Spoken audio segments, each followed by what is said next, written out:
Hola, ¿qué tal? Muy buenas tardes, estimados seguidores de la Hora PAF. Muy buenas tardes, sean ustedes bienvenidos a una nueva transmisión de nuestro programa. El día de hoy vamos a hablar de un tema que probablemente no sea tan extenso, pero vaya, sí tiene, pues vaya, implicaciones importantes para el ejercicio fiscal 2022. Es un tema que a lo mejor no se ha abordado mucho, no se ha comentado mucho el tema, en este caso, del impuesto indirecto, del impuesto al valor agregado, de las reformas en materia de IVA para el ejercicio fiscal 2022. Y pues bueno, aquí estamos, prácticamente estamos iniciando la última hora PAF del año 2021. Y antes de dar comienzo, a entrar de lleno en materia, a lo que nos acontece, lo que nos compete el día de hoy, pues bueno, agradecerles a todas las personas que nos han seguido, que han incrementado, que han engrosado el número de seguidores de este grupo de la hora PAF, en el cual retomamos este proyecto hace aproximadamente poco más de 2 años.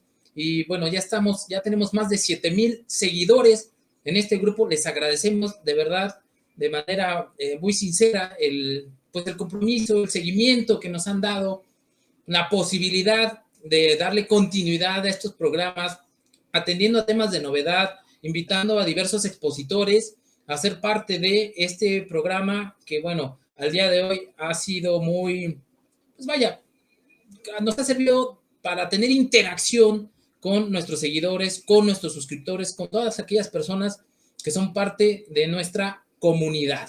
Y pues bueno, ahora sí, como siempre lo hemos venido comentando, la mecánica, la dinámica que venimos manejando normalmente es a través de esta charla, que más que conferencia, más que hacerlo algo acartonado, algo rígido, buscamos que haya una interacción con los seguidores, con las personas que están acompañándonos. Entonces, cualquier duda, cualquier comentario, cualquier interacción, nos la podemos hacer directamente a través de nuestro chat. Entonces, ahí está activo el chat. Ahorita aquí estamos ingresando. Está ahí el chat en vivo para cualquier duda, cualquier comentario, saludos incluso de las personas que nos acompañan, pues sean bienvenidos, ¿ok? Bueno, vamos a iniciar. El día de hoy, pues prácticamente como estamos haciendo el cierre, hacer unos comentarios queremos ser muy laxos, muy breves en cuanto a la charla del día de hoy. Y por ello hemos decidido adoptar el tema de reformas en materia de impuesto al valor agregado. Propiamente es una ley muy específica, directa, en este caso al impuesto al consumo que se grava en territorio nacional, denominado IVA, impuesto al valor agregado. Veamos qué modificaciones hay para el ejercicio fiscal 2022, partiendo desde los motivos que dieron origen a estas adiciones, a estas reformas, a estas adecuaciones que se hacen al marco tributario. Ya los empiezo a leer. Ya veo por ahí que está Luna, Aline. Saludos cordiales desde San Felipe del Progreso, México. Ok, saludos, Luna. Gracias por compartir. No, a ustedes, gracias por apoyarnos, por seguirnos, por estar en esta transmisión. Ok, vamos a entrar de lleno en materia. Y pues bueno, recordemos que el día 8 de septiembre el Ejecutivo Federal presentó su iniciativa con proyecto de decreto de reforma, adición, modificación a renta, IVA, IEPS, Código ISAN y otras disposiciones de carácter fiscal.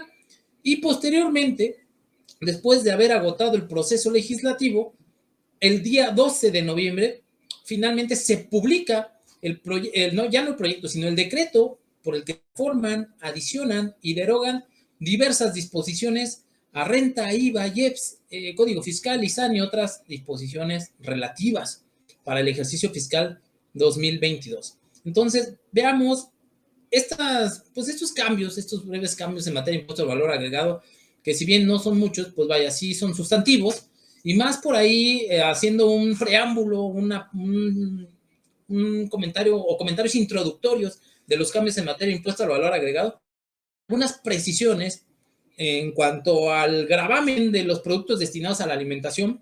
Se precisa que también aquellos destinados al consumo de productos destinados a la alimentación de animales, se hace la precisión que también está grabada la tasa del 0%, salvo las excepciones que ya conocemos. Entonces, para no dejar lugar a dudas, ahorita vamos a ver la precisión.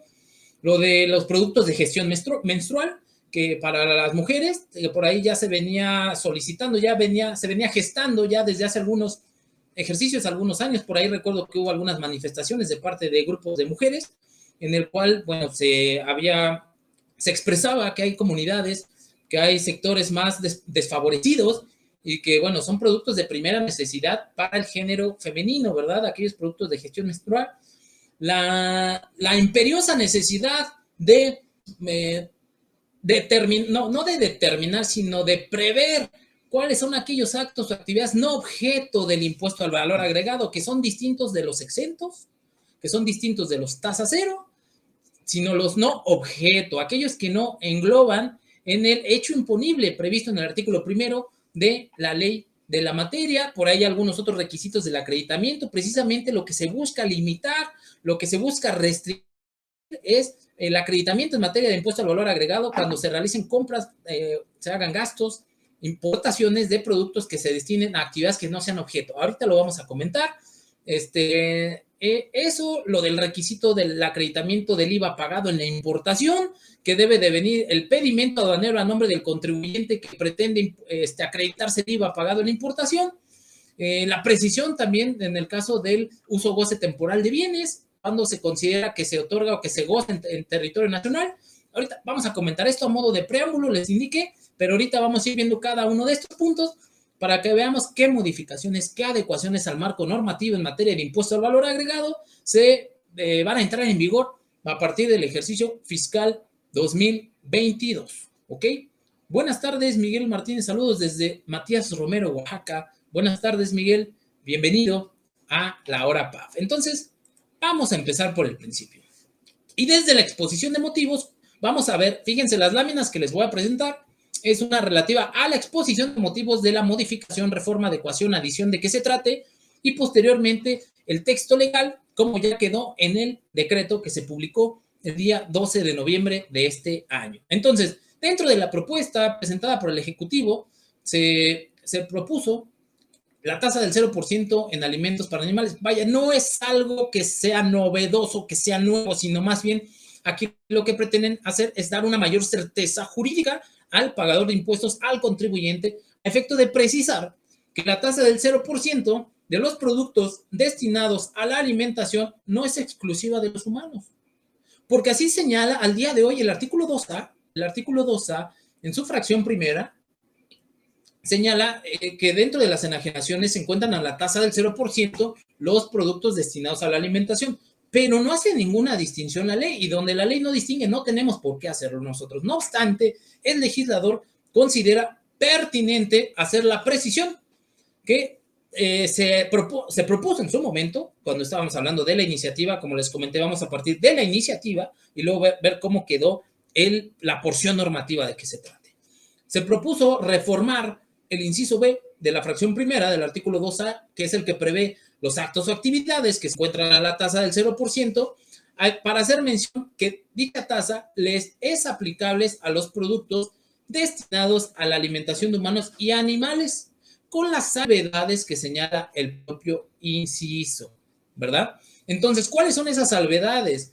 Productos destinados a la alimentación están a la tasa del 0%, excepto aquel alimento que sea para animales que sean perros, gatos, pequeñas especies utilizadas como mascotas para el hogar. Eso sigue grabado a la tasa del 16. Recordemos que desde 2014 se hizo esta adecuación, se hizo esta reforma al artículo 2A, en donde se grabó desde el principal, que era la enajenación de perros, gatos, pequeñas especies utilizadas como mascotas para el hogar, se grabó, se exceptuaron, se excluyeron del 0% y se les grabó a la tasa del 16%. Sigue igual. Los alimentos para estos perros, gatos, mascotas, pequeñas especies utilizadas como mascotas para el hogar, sigue igual a la tasa del 16%. La precisión radica en otros animales que no sean estos que les acabo de citar. No sé, animales de granja, vacas, becerros, borregos, puercos, no sé, gallinas, todos esos animales, pues vaya, el alimento para ese tipo de animales están a la tasa del 0%. Entonces, el legislador hace la precisión.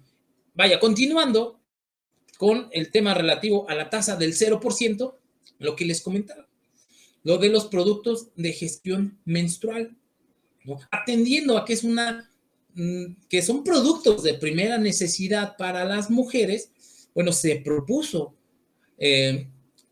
adecuar el marco normativo, reformar el artículo 2A, adicionar un inciso para considerar estos productos con la tasa del 0%, ¿verdad? Grabarlos a la tasa a efecto de evitar trasladarles una carga impositiva al consumo a las compradoras, bueno, a los consumidores o a las consumidores de estos productos de gestión menstrual. Entonces, desde la exposición de motivos señalaba que tratándose de productos de higiene personal destinados al uso exclusivo de mujeres por sus necesidades fisiológicas, como lo es la menstruación, se estima conveniente, esto es la exposición de motivos, aplicar la tasa preferencial, digo, aquí lo comento, es una tasa preferencial, ¿verdad? Porque hay dos tasas, solo hay dos tasas, que quede claro en materia de impuesto al valor agregado, tasa cero, que es la tasa preferencial, y la tasa general del 16%. Por ahí escucho que la tasa del 8%, no hay tasa 8%, es una reducción, ¿verdad? En el estímulo fiscal en región fronteriza norte y sur. Eso es una reducción de la tasa general. Pero bueno,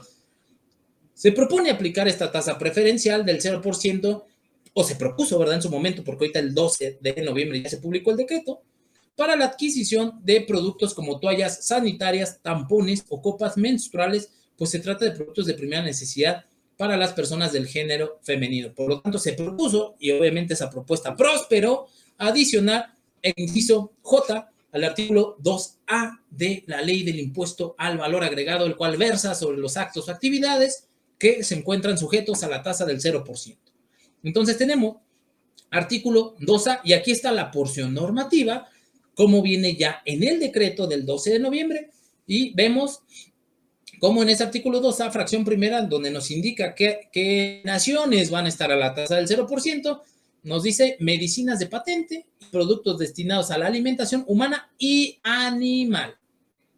A excepción de, y ahí vienen en las excepciones, en esos numerales del 1 al 6, que esos puntos suspensivos significa que queda igual, ¿verdad? No hay modificación. Entonces, si ustedes ven los numerales del 1 al 6, el inciso B, verán que aquel producto destinado a la alimentación de perros, gatos, pequeñas especies utilizadas como mascotas, ese sigue grabado a la tasa del 16%. Entonces, medicinas y patentes, productos destinados a la alimentación humana y animal, a excepción de, y vamos a encontrar dentro de los numerales, perros, gatos, pequeñas especies utilizadas, y otras tantas excepciones, ¿verdad? Dentro de los productos destinados al alimento, caviar, salmón, chicle y demás. Entonces, cualquier otro alimento que no sea para los que le acabo de citar, tasa cero. Entonces, ahí el legislador hace la precisión y se adiciona el inciso J. Se adiciona el inciso J a efecto de también gravar a la tasa, porque no hablamos de desgravar, continúa grabado pero sin afectar al consumidor, es decir, el enajenante de estos productos, de las toallas sanitarias, tampones y copas para la gestión menstrual, continúa cumpliendo con sus obligaciones en materia de impuesto al valor agregado.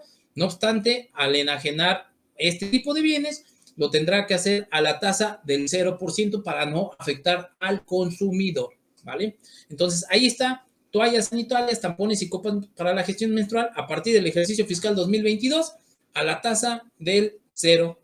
Entonces, ahí están esas dos modificaciones en materia de IVA a la tasa del 0%. Y luego aquí, una parte medular, una parte que tiene un alcance importante en materia de IVA, a efecto de que el legislador se ve en la necesidad de precisar, de determinar el concepto de actividades no objeto del IVA.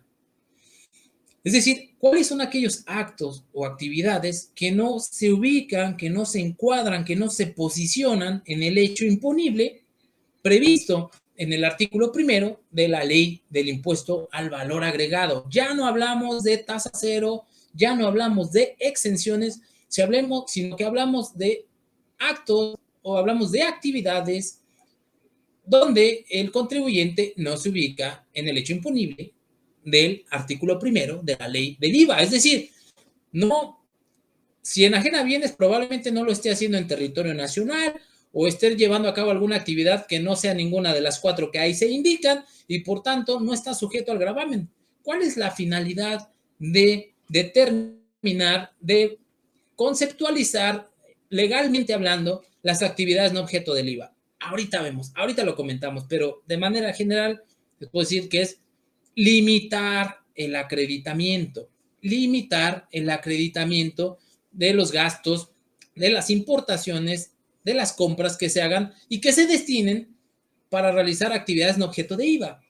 El acreditamiento en materia de impuesto al valor agregado está supeditado, está condicionado a que el destino que se le dé a esas compras, a esos gastos, a esas importaciones, sea destinado para actos o actividades por los cuales se causa el impuesto o por los cuales se causa a la tasa del 0%. ¿No? Entonces, lo que se pretende es limitar el acreditamiento. Entonces, con la finalidad de dar certeza jurídica a los contribuyentes respecto de los actos no objeto al pago del impuesto por no encontrarse ubicados en la hipótesis normativa prevista en la ley de la materia, lo que les comentaba de alguna manera, se propuso ya a tiempo pasado reformar el artículo 5º, fracción quinta, inciso C y D, para aclarar que el IVA trasladado o el pagado en la importación que corresponde a erogaciones por adquisición de bienes o servicios por el uso o goce temporal que se utilicen indistintamente para la realización de actos o actividades gravadas y actos por los que no se va a pagar el impuesto, será acreditable en la proporción en que representen los actos gravados. A ver, ¿esto qué significa?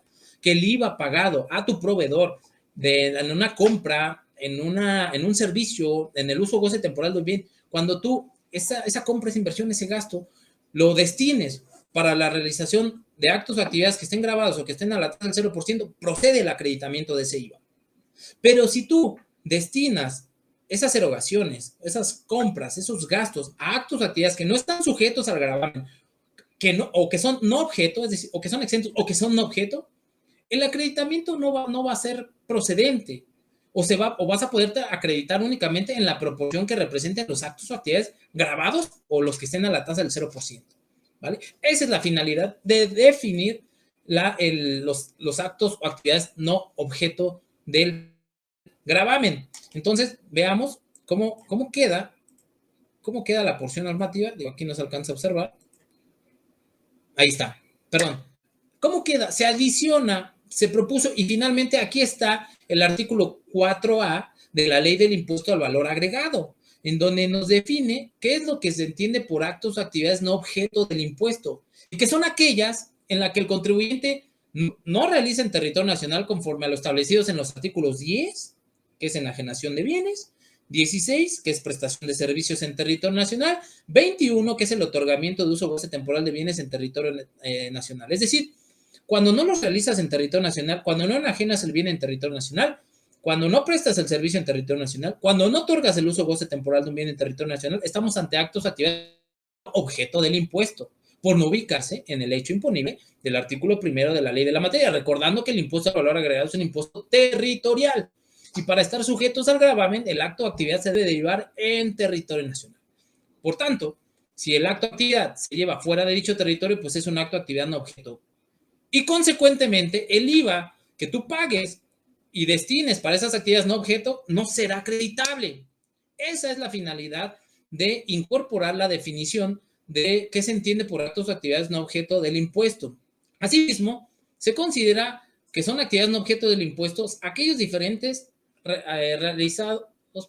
aquellos diferentes a los establecidos en el artículo 1 de la ley, realizados en territorio nacional. Pues claro, si tú llevas a cabo algún acto, alguna actividad, alguna gestión, algún acto jurídico que no se ubique en ninguna de las 4 hipótesis del artículo 1 de la ley del IVA, pues no te vas a ubicar en el hecho imponible y por tanto no es un acto de actividad, ¿no? Entonces, cuando en los citados casos el contribuyente obtenga ingresos o contraprestaciones por cuya obtención realiza gastos e inversiones en las que le cobraron IVA, o el que hubiese pagado con motivo de la importación, ¿no? En ese caso, vaya, el contribuyente, pues la finalidad es limitarle el acreditamiento.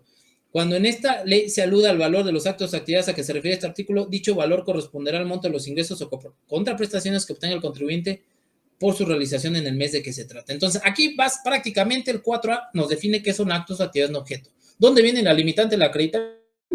En el artículo subsecuente, que es el relativo a los requisitos que debe de cubrir el contribuyente para poder proceder con el acreditamiento del IVA, que es el artículo 5º, y se adicionaron por ahí algunas fracciones. Ok. ¿Cuál es el efecto? Buenas tardes, Juan Carlos Álvarez. ¿Cuál es el efecto del artículo 4A para el caso de que dentro de mis deducciones como persona moral tenga donativos? Ok, bueno, pero es que cuando hablamos de deducciones, fíjense, cuando hablamos de deducciones, ya nos tenemos que salir del terreno del impuesto al valor agregado. Cuando hablamos de deducciones, no podemos hablar de IVA, porque cuando hablamos de IVA, hablamos de un acreditamiento, que hay por ahí una salvedad que cuando tú no tienes derecho a aplicar la deducción, y probablemente es a lo que se refiere a Juan Carlos, cuando tú no tienes derecho a proceder con el acreditamiento, en términos del artículo 28, fracción 15, si no mal recuerdo, de la ley del impuesto sobre la renta, dentro de las partidas no deducibles, señala que cuando tú no tienes derecho a poderte acreditar el impuesto, pues vaya, lo vas a incluir o va a ser como parte de tu gasto. Final de cuentas, el IVA y el IEPS no son conceptos que puedas deducir. Cuando hablamos de deducción, nos vamos a renta. Entonces, si hablamos de IVA, pues hablamos de acreditamiento, pero en caso de que no puedas deducirlo, pues te lo podrás llevar a la deducción. Entonces, no sé si por ahí vaya, Juan Carlos, dentro de mis deducciones como persona moral tenga donativos. Digo, ahí sí podría ampliarme más, porque si tienes donativos, habrá que ver también qué tipo, porque si efectuaste donativos, ¿no? No me expliqué. Probablemente no, Juan Carlos, pero si no tienes derecho al acreditamiento del impuesto, en todo caso, pues te lo llevas a la deducción, ¿no? Yo creo que hay que ampliar un poco más ahí el escenario, porque me dices que para el caso dentro de mis deducciones como persona moral tenga donativos. Yo creo que hay que precisar o aterrizar más el planteamiento, o a lo mejor yo no lo entendí, ¿vale? Entonces, por ahí si me lo puedes esclarecer un poco más, pero resumidas cuentas, si no tienes derecho al acreditamiento, podrías aplicarlo en una deducción, ¿no? Porque de entrada hay que ver, si hablamos de donativos, a ver si de entrada está sujeto a la causación del impuesto, ¿no? Entonces, yo creo que por ahí sí habría que ampliar más el comentario, Juan Carlos. Muchas gracias, de todas maneras, ahí quedamos atentos, ¿vale? Pedimento aduanero. Ok, antes de ir a lo que señala o lo que prevé el artículo 5 dentro de los requisitos del acreditamiento y estas adecuaciones que se hicieron, pedimento aduanero como requisito indispensable para el acreditamiento del IVA pagado en la importación. Vaya, muchas veces el contribuyente dice, bueno, es que importé mercancía a través de un tercero, a través de una comercializadora, puedo proceder con acreditarme el IVA pagado en la importación. Bueno, de entrada, tú no fuiste el importador directamente. Para proceder a acreditarte un IVA pagado en la importación, será necesario que el pedimento aduanero se encuentre a nombre del contribuyente que pretende efectuar el acreditamiento, ¿no? Entonces, dentro de la exposición de motivos se señala que tratándose del IVA pagado en la importación, para que éste pueda ser acreditable, es necesario que el pedimento aduanero se encuentre a nombre del contribuyente, por lo que, a efecto de dar una certeza jurídica, se propone reformar el primer párrafo de la fracción segunda del artículo 5 de la ley del IVA. Y ahorita vamos a ver cómo queda la porción normativa, tanto de la limitación del acreditamiento por la realización de actos o actividades no objeto, como por la adecuación de que en el caso del IVA pagado en la importación tenga como requisito que el pedimento aduanero venga a nombre del contribuyente.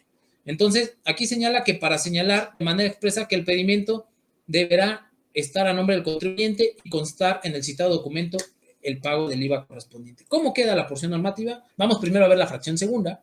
Ahí está el artículo 5, fracción segunda, que señala lo siguiente, que el artículo 5 que nos habla de los requisitos para proceder con el acreditamiento, y uno de estos requisitos es que el IVA haya sido trasladado expresamente al contribuyente, que conste de forma expresa y por separado en los comprobantes fiscales, y aquí en negritas, aquí en bold, aquí se resalta, tratándose de importación de mercancías, el pedimento deberá estar a nombre del contribuyente y constar en es decir, en el pedimento, el pago del IVA correspondiente.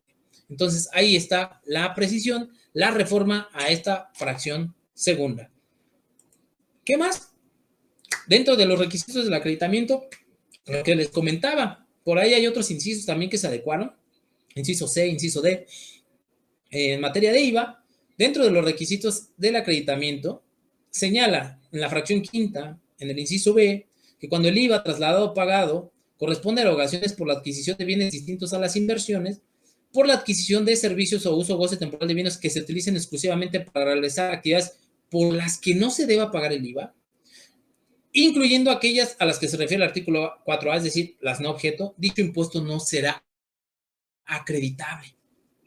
¿Ok? Entonces, cuando se realicen erogaciones, compras, gastos por la adquisición de bienes distintos a las inversiones, porque las inversiones vienen en el inciso D, el IVA no será acreditable cuando se destine a la realización de actos o actividades por las que no se tenga que pagar el IVA o por aquellas que no sean no objeto. ¿Por qué? Porque el acreditamiento del impuesto está supeditado, está condicionado a que la realización de los actos o actividades que realice el contribuyente sean grabados, ya sea la tasa del 16, tasa del 0%. De lo contrario, si también realizas actos o actividades exentos, a la par que actos o actividades grabados y ahora también actos o actividades no objeto, tendrás que determinar la proporción del acreditamiento únicamente por lo relativo a los actos o actividades grabados. ¿Ok? Otra cosa que se modifica, la información, recordando que, bueno, desde el 2020, desde junio de 2020, entró en vigor el capítulo 3 bis, que se adicionó en aquel 2020, bueno, no aquel, bueno, el año pasado, ¿verdad? 2020, en junio de 2020, el tratamiento que se le da en materia de impuesto al valor agregado a la prestación de servicios digitales que son prestados por residentes en el extranjero sin establecimiento permanente en México. Entonces, en el caso de los residentes en el extranjero que prestan servicios digitales, tenían la obligación de presentar trimestralmente cierta información a la autoridad, una declaración informativa en la cual le dieran a conocer, pues vaya, el número de servicios que prestaron, el número de operaciones que realizaron durante cada uno de los trimestres. Era una declaración informativa que presentaban de manera trimestral. Bueno, se propuso, porque aquí ya hablamos en tiempo pasado, reformar la fracción tercera del artículo 18D a la ley del IVA a efecto de modificar la periodicidad en la que el residente en extranjero que prestan servicios digitales deben cumplir con la obligación de proporcionar al SAT la información de las operaciones realizadas en el mes, pasando de ser trimestral a mensual. ¿Y cómo quedó el precepto? Aquí está. Estamos en el artículo 18D, en la fracción tercera, dentro de las obligaciones de los sujetos residentes en el extranjero que prestan servicios digitales a receptores ubicados en México. Y una de sus obligaciones es dar a conocer el tipo de, manifestar, informarle a la autoridad el tipo de servicios, operaciones, su precio, así como el número de receptores a la autoridad fiscal. No solo es enterarle el IVA, tienen que informarle de todos estos datos a la autoridad fiscal. Y aquí está marcado en negritas, anteriormente esa información era de manera trimestral, ahora es de manera mensual. Bueno, va a ser a partir del ejercicio fiscal 2022 que se tenga que hacer de manera mensual, ¿no? Es otra de las modificaciones. Otra cosa, en materia de el otorgamiento del uso o goce temporal de bienes. Cada uno de los capítulos de los actos o actividades que están sujetos al pago del impuesto al valor agregado, empezando por enajenación de bienes, prestación de servicios, otorgamiento del uso o goce temporal de bienes, nos indica, hay un numeral que señala cuándo se considera que se enajena el bien en territorio nacional, a efecto de que esté sujeto al gravamen, cuándo se considera el servicio en territorio nacional y cuándo se considera que se otorga el uso o goce temporal de bienes en territorio nacional. ¿Por qué? Porque el IVA es territorial y únicamente se va a causar por los actos o actividades que se lleven en México. ¿Qué es lo que señala la porción normativa al día de hoy en el artículo 21 de la Ley del Impuesto al Valor Agregado? Señala que en el caso del uso o goce temporal de bienes se considera que se otorga en territorio nacional cuando la entrega material del bien se haga en México. Entonces, derivado de malas prácticas en donde el bien de que se trataba se utilizaba en el extranjero, pero se aprovechaba en México, pues digamos que se desmarcaban, digamos que eludían el hecho imponible porque el otorgamiento del uso o goce temporal del bien no se hacía en territorio nacional, se hacía en otro territorio, se hacía en el extranjero, pero se aprovechaba en México, ¿no? Y entonces ahí decían, bueno, pues es que no estoy sujeto al gravamen. Bueno, pero ¿cómo si el uso o goce temporal al final de cuentas se está aprovechando en México? Entonces, ¿qué dice el legislador?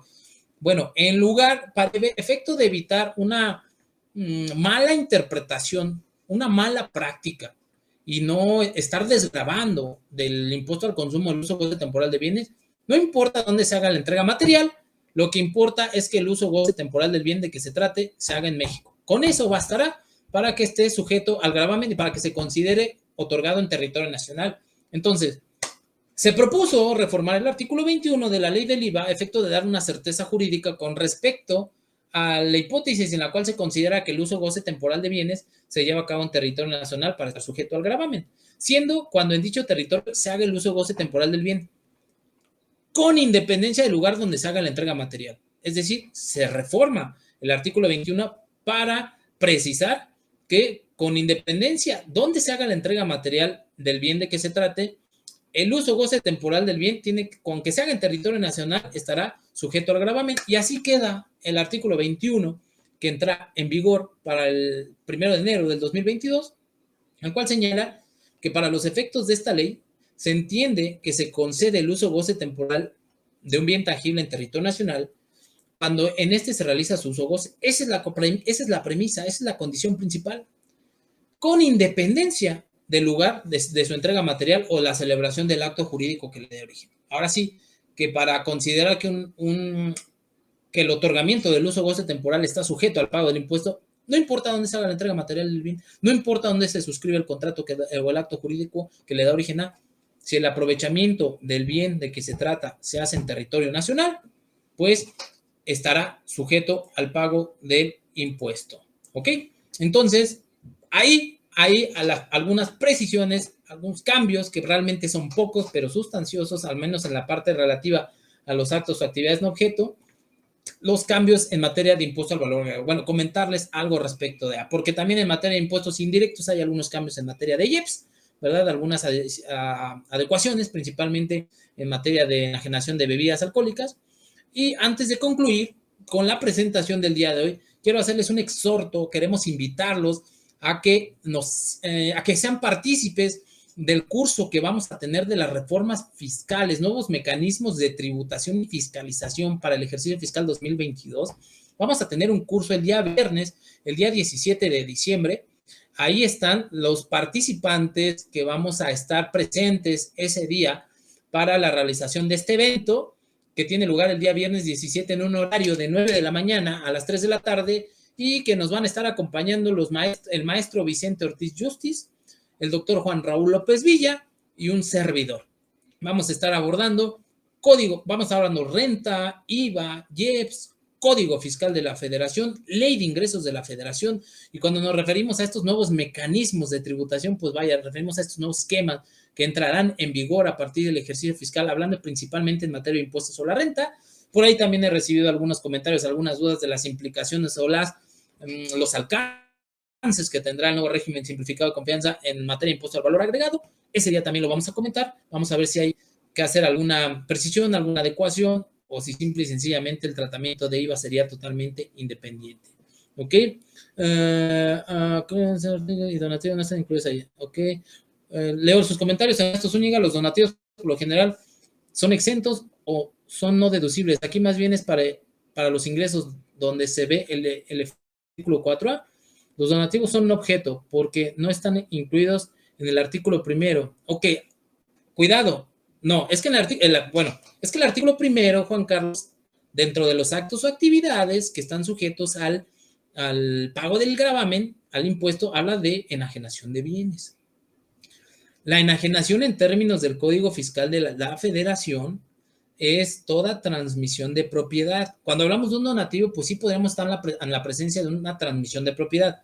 No obstante, si nos vamos al artículo octavo, si no mal recuerdo, de la ley del IVA, nos habla que se considera enajenación, ¿no? Que aparte de lo que señala el código, el faltante de bienes y inventarios, y por ahí, no recuerdo exactamente, también nos dice que no se considera enajenación los donativos cuando se hagan empresas autorizadas para hacer deducibles de impuestos sobre la renta del donativo. Pero ¿qué pasa si el donativo se realiza a alguien que no está o que no es una donataria autorizada? ¿Será objeto del impuesto? ¿Estará sujeta al gravamen? ¿No? Ojo, atentos ahí. ¿No? Porque el artículo primero en todo caso es enajenación. Exentos son los que incluyen, sí, exacto. No es exento, miren, nos habla de una salvedad.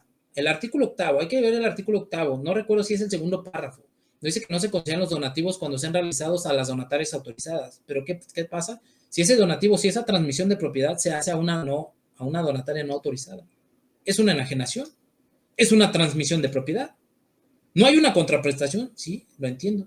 No hay una contraprestación, pero ojo, no podemos como tal, de manera tajante, excluirlo de, ¿no?